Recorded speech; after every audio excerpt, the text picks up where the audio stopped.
Good morning students, myself Prince Singh and I welcome you all to my YouTube channel.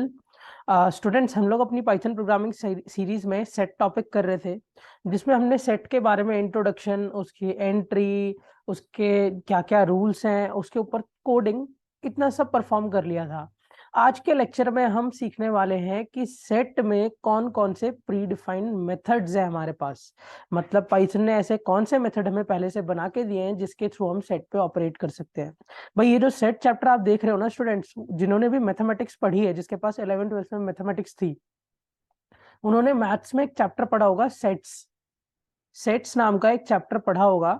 तो वही sets है, बिल्कुल वही सारी ऑपरेशन इधर भी चलती है, वैसा ही सबसेट निकाला जाता है, सब कुछ सेम है।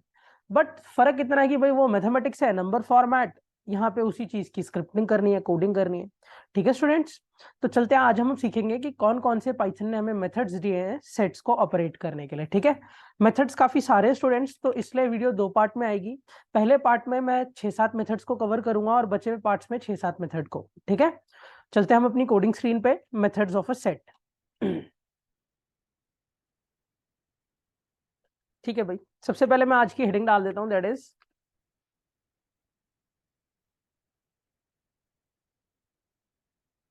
Methods of a set in Python. Python में कौन कौन से मेथड्स होते हैं सेट को ऑपरेट करने के लिए। भाई पहले मेथड का नाम है, इसका नाम है ऐड। करता क्या है दिस मेथड? अब नाम से आपको पता लग ही रहा होगा स्टूडेंट कि एक एलिमेंट सेट में जोड़ेगा। This method is used to add an element in set. एक सेट में एक एलिमेंट जोड़ने का काम करता है, फुल स्टॉप। ठीक है, एक बात और इस मेथड के बारे में, if the element already exists. क्योंकि भाई मैंने आपको जब सेट्स की इंट्रोडक्शन दी थी तभी मैंने एक बात बोली थी कि सेट में, पाइथन के सेट में डुप्लीकेट एंट्री अलाउड नहीं होती, डुप्लीकेट वैल्यूज आप नहीं डाल सकते। तो इस वजह से अगर कोई एलिमेंट आप ऐसा ऐड कराते हो जो पहले से एग्जिस्ट करता है, if the element already exist, then it does not add the element to the set। Syntax कैसे ऐड करते हैं मैं आपको दिखाता हूं। सिंटेक्स होता है, सेट का नाम आता है स्टूडेंट्स, SET या ST नाम रख लेता हूं, ST डॉट ऐड, और ऐड के ब्रैकेट में वो एलिमेंट डाला जाता है जो आपको सेट में ऐड करना है। कैसे कैसे एक बार देखते हैं। हम क्या करते हैं, एक छोटी सी ST नाम की सेट बना लेते हैं। ठीक है, और इस सेट में मैं 3 नाम रख देता हूँ या 2 नाम पास कर देता हूँ। एक नाम मैं अपना पास कर देता हूँ और एक दूसरा नाम ये पास कर देता हूँ। ठीक है, और आपको पता है कि मैं प्रिंट करूंगा जब ST, तो आपको पता है कि आपकी सेट सर डिस्प्ले हो जाएगी। ठीक है, एक बार रन करके चेक करते हैं और आप देखते हो कि प्रिंस और कुणाल सेट डिस्प्ले हो गई। मैं इसके नीचे आके एक स्टेटमेंट लिखता हूँ, ST डॉट ऐड, और ऐड में एक न्यू एलिमेंट ऐड करता हूँ, दैट इज सिमरन। ऐड किया और फिर मैं इसके बाद आके प्रिंट करता हूँ ST। ठीक है, रन करते हैं और आप देखोगे कि सिमरन भी आके आपकी सेट में ऐड हो गया। ठीक है, एक नाम और, अच्छा एक चीज और, सर क्या हम एक साथ मल्टीपल एलिमेंट्स ऐड कर सकते हैं? क्या ऐसा अलाउड है ऐड मेथड में? मैं डाल के दिखाता हूँ, ST डॉट ऐड, इसमें मैं लिखता हूँ रजत कॉमा नमन। ठीक है, 2 नाम पास करके देख लेता हूँ, वो खुद ही एरर दे देगा अगर यहाँ पे अलाउड नहीं होगा तो। प्रिंट करते हैं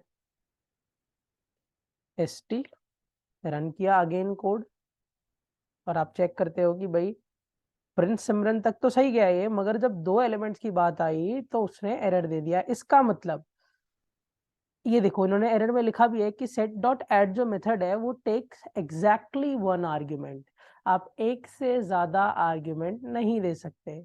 मगर सर इसी को अगर हम लिस्ट फॉर्मेट में कन्वर्ट कर दे क्या, तो बात बन जाएगी, क्योंकि अब लिस्ट में कन्वर्ट करने से वो सिंगल आर्ग्यूमेंट बन गया।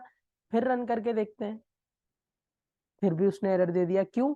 क्योंकि इसके पास लिस्ट टाइप की वैल्यू अलाउड नहीं है। क्यों? क्योंकि लिस्ट भी तो अल्टीमेटली एक कलेक्शन ऑफ डेटा ही होता है ना, मतलब एक से ज्यादा एलिमेंट, और एक से ज्यादा एलिमेंट मतलब ऐड मेथड अलाउ ही नहीं कर रहा है आपको कि आप एक से ज्यादा एलिमेंट डालो।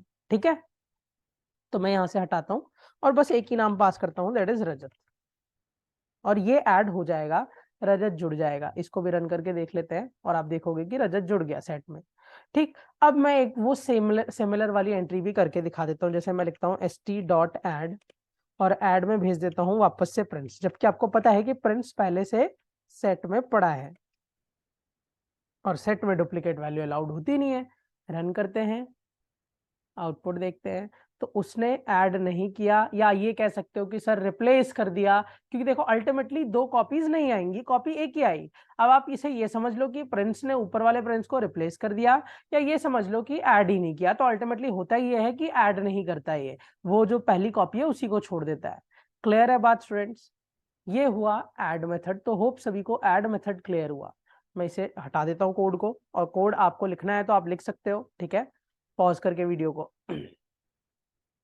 एक मेथड हो गया हमारा, that is add. Second method पे चले स्टूडेंट्स। सेकंड मेथड का नाम है क्लियर। अब ये मेथड भाई आप बहुत टाइम से पढ़ते आ रहे हो, आपने लिस्ट में भी पढ़ा है, डिक्शनरी में भी पढ़ा है। काम क्या था इस मेथड का? This method removes, sorry, removes all the elements from the set। Set में से सारे एलिमेंट रिमूव कर देता है। सिंटेक्स कैसे यूज होता है? st.clear। ठीक है, रन करके देखें एक बार। एक छोटा सा सेट बनाते हैं st नाम का, इसमें कुछ एंट्रीज करते हैं, कॉमा राहुल, कॉमा शिवम, फिर इसके बाद लिखते हैं st.clear। क्लियर लिखने के बाद प्रिंट करते हैं st को, और आप नोटिस करोगे कि आउटपुट में क्या आता है। ये देखो, एम्प्टी सेट, मतलब उन्होंने सेट ब्लैंक दे दिया। अब सर आपने तो ये सिखाया था इससे पहले कि जैसे जो भी उसके करली ब्रैकेट है वो आ जाता है। जैसे अगर लिस्ट में हम करते हैं तो लिस्ट में एम्प्टी लिस्ट आ जाती है, डिक्शनरी में करते हैं तो करली ब्रैकेट। अब भाई एम्प्टी करली ब्रैकेट, हाँ ऐसा ही होता है वहां पे क्लियर मेथड को यूज करने पे। मगर यहाँ पे भाई ये एक सेट है, और सेट में आपको दिख रहा है कि अगर वो एम्प्टी करली ब्रैकेट दे देंगे, क्योंकि सेट भी करली ब्रैकेट से डिनोट होता है, तो वो एक डिक्शनरी की तरह ट्रीट नहीं होने लगेगी, है ना, एम्प्टी डिक्शनरी बन जाएगी फिर तो वो तो इस वजह से, ताकि डिफरेंस रहे सेट और डिक्शनरी में, वो उनके एम्प्टी कंस्ट्रक्टर को दिखा देते हैं, सेट मेथड को दिखा देते हैं कि भाई एम्प्टी सेट है आपकी, आपके पास कुछ नहीं है, सेट ब्लैंक है, सेट मेथड और उसके सर्कुलर ब्रैकेट ब्लैंक। ठीक है, तो क्लियर हुई कि एम्प्टी सेट कैसे डिक्लेयर करी जाती है। ठीक है, ये भी हो गया हमारा क्वेश्चन कि हम कैसे क्लियर कर सकते हैं, सेकेंड मेथड भी डन। अब चलते हैं थर्ड मेथड की तरफ। थर्ड मेथड का नाम है आपका कॉपी। नाम से ही पता लग रहा है कि आपके सेट की एक कॉपी बना के दूसरे वेरिएबल में स्टोर कर देगा। This method is used to create a copy of a set and returns it, और उसी कॉपी को रिटर्न कर देता है। तो रिटर्न करेगा तो हम कहीं स्टोर कराएंगे, कैसे? सिंटेक्स, आपको एक वेरिएबल में var में अपना st.copy को बुलाना पड़ेगा, और जो भी सेट को कॉपी करोगे वो var में जाके स्टोर हो जाएगा। जैसे कि एक छोटे से एग्जांपल से समझाता हूँ। मेरे पास एक st नाम की सेट है जिसमें 3 नाम है, प्रिंस, राहुल एंड शिवम। ठीक है, मैं लिखता हूँ, एक वेरिएबल बनाता हूँ जिसका नाम है vt is equals to st.copy, copy, बस सर्कुलर ब्रैकेट ओपन कर क्लोज। अब इसके बाद मैं st प्रिंट करता हूँ और इसके बाद मैं vt प्रिंट करता हूँ, और आपको दिखेगा कि दोनों सेम आएगी। क्यों? क्योंकि st को ले जाके कॉपी कर दिया है vt में। चेक करो, होप सभी को कॉपी मेथड भी क्लियर, इजी था, कोई बड़ी बात नहीं थी। इसके अगला मेथड इंपॉर्टेंट है students, fourth, that is difference. अब भाई देखो, मैं आपको बताता हूँ, ये जो डिफरेंस मेथड है ना, ये उन बच्चों को तो समझ आ गया होगा कि दो सेट में डिफरेंस क्या होता है। दो सेट में जिन्होंने मैथमेटिक्स पढ़ी है, जिनके पास 11th-12th में मैथ्स थी और उन्होंने सेट चैप्टर पढ़ा है, तो उनको पता है कि दो सेट का डिफरेंस क्या होता है। मगर जिनके पास मैथमेटिक्स नहीं थी, पहले मैं सेट का डिफरेंस बता देता हूँ कि सेट का डिफरेंस होता क्या है। ठीक है, मान लो आपके पास एक एस नाम की सेट है और एक वीटी नाम की सेट है। ठीक है, और वीटी में फिर से कुछ नाम पड़े हुए हैं, दैट इज नाम है कनिका, खुशबू, और एक नाम ऊपर से ही कॉपीड है, दैट इज प्रिंस। ठीक है, एक नाम ऊपर से ही कॉपीड है, दैट इज प्रिंस। अब अगर मैं डिफरेंस मेथड में एसटी में से डिफरेंस करता हूं किसका, वीटी का, डिफरेंस वीटी। ठीक है, और ये रिटर्न करेगा तो मैं इसे कहीं स्टोर करा देता हूं, मान लो एक वैल नाम का वेरिएबल है उसमें स्टोर करा दिया। तो S T difference VT, S T minus, ultimately ये पता है क्या स्टेटमेंट है, अल्टीमेटली इसका मतलब है एस टी माइनस वीटी। अगर आप मैथमेटिक्स में करते हैं तो ऐसे लिखते हैं। अब सेट डिफरेंस में होता क्या है, आप किस में से किसको माइनस कर रहे हो स्टूडेंट, एस टी में से वीटी। तो भाई ये एस टी है, इसमें से माइनस होगा वीटी। तो मैं आपको बताता हूं होता क्या है, जिनके पास मैथमेटिक्स नहीं है वो ध्यान से सुनेंगे। जब एक सेट दूसरी सेट में से माइनस होती है, तो पहली सेट में जो भी ऐसे एलिमेंट हैं जो दूसरी सेट में नहीं है, जो दूसरी सेट में मैच नहीं करते, वो आंसर में आ जाता है। जैसे कि पहला नाम प्रिंस, क्या ये दूसरी सेट में नहीं है, नहीं भाई ये तो है, तो ये आंसर में नहीं आएगा। दूसरा नाम राहुल, हाँ भाई ये आंसर में नहीं है, ये आंसर में नहीं है, मतलब दूसरी सेट में नहीं है, तो ये आंसर में होगा। शिवम भी दूसरी सेट में नहीं है, मतलब आप ये कह सकते हो कि सर दोनों सेट में से जो एलिमेंट मैच ना करे वो आएगा एस टी वन का, सॉरी एस टी का। क्यों, क्योंकि आपने एस टी माइनस वीटी किया है। अगर सर आप यही वीटी माइनस एस टी करते तो, मतलब मान लो इस वेरिएबल को मैं वैल वन बना देता हूं, और ये था S T minus V T, control C करा, कंट्रोल वी करा, इधर अब मैं वीटी माइनस एस टी कर रहा हूं, यहाँ पे एस टी लिख देता हूँ, यहाँ पे वीटी लिख देता हूँ, और इसे बना देता हूँ वैल टू। तो अब आप नोटिस करोगे स्टूडेंट्स कि दूसरे की कंपैरिजन होगी पहले से। तो भाई कनिका दूसरे में नहीं है, खुशबू दूसरे में नहीं है, तो ये दोनों तो आंसर में आएंगे, मगर प्रिंस कॉमन है तो वो नहीं आएगा। मतलब अल्टीमेटली डिफरेंस में ये होता है कि जो यूनिक अलग एलिमेंट है जो दोनों में मैच नहीं कर रहे, वो आंसर में आता है। मैं आपको प्रिंट करके दिखाता हूँ, वैल वन को भी और वैल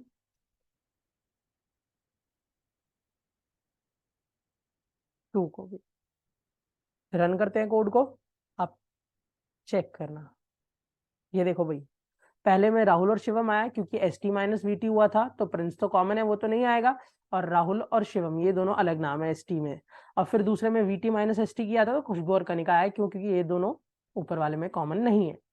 तो होप सभी को डिफरेंस मेथड क्लियर हुआ। एग्जाम्पल तो आपने पहले ही देख लिया अब इसका, अब मैं इसकी डेफिनेशन लिख देता हूँ कि डिफरेंस मेथड। होप सभी को डिफरेंस क्लियर हुआ कि क्या होता है।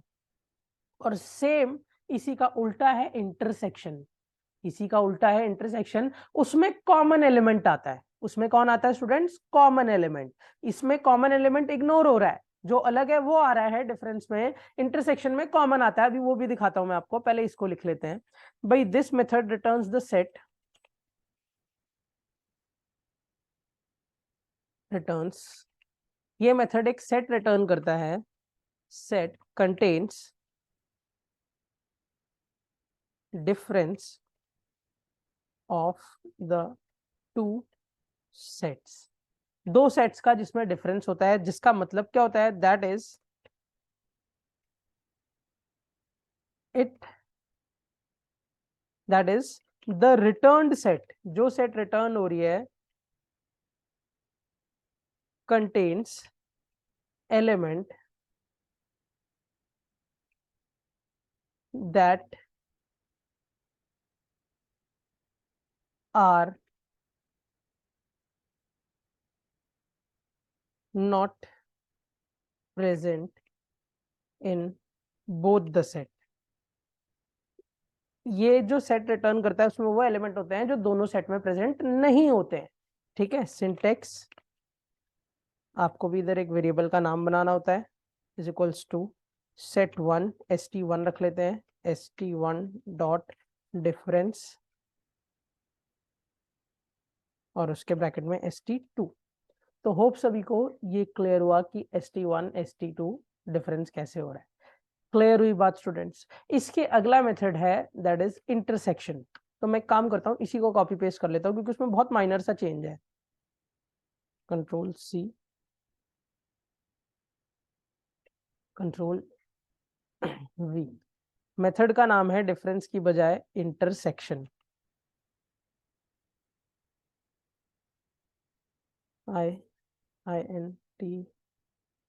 INTSECTION, intersection. This method returns the set contains intersection